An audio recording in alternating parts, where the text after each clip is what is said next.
Math NMIMS math रे किछि possible question आम रिजनिंग रे डिस्कशन करबा जोटा 2025 रे आगामी एग्जाम रे तुम आसबार बहुत पॉसिबिलिटी अछि A B C B C dash A B C B C dash A B C dash C A dash C तो आम एटू अनुक्रम टी बाछिबा ना ऑप्शन अब एथरे कोटा हमर करेक्ट ना डी ए बी बी से A B B dash A C C A dash B A dash C A B B ए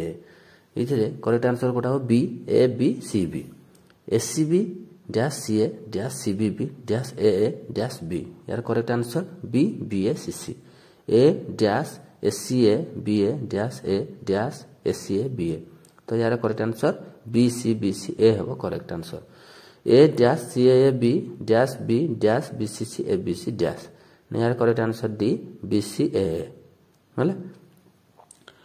तब next जीवा आम कौन कही ना गोटे संख्या भूल देजी आम क्रम भितर है 144 121 180 64 ना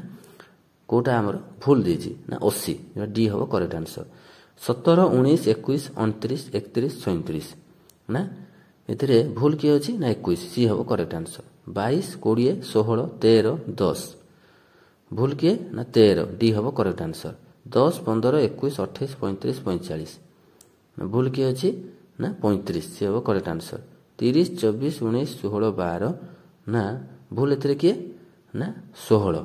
डी हम correct answer W X Y Z 4 जन बालक डब्ल्यू वाई अपेक्षा डेंगा एक्स जेड अपेक्षा गेड़ा वाई जेड अपेक्षा डेंगा सबुठारु गेड़ा किए ना सबुठारु गेड़ा किए हम ना बी जोटा हमर एक्स आंसर हम करेक्ट आंसर बी ऑप्शन हम ठीक है रमेश और उमेश हकी और फुटबॉल खेलती उमेश और सुरेश फुटबॉल और क्रिकेट खेलती किए क्रिकेट खेले ना ना आंसर हम किए रमेश जोटा सी हम करेक्ट आंसर।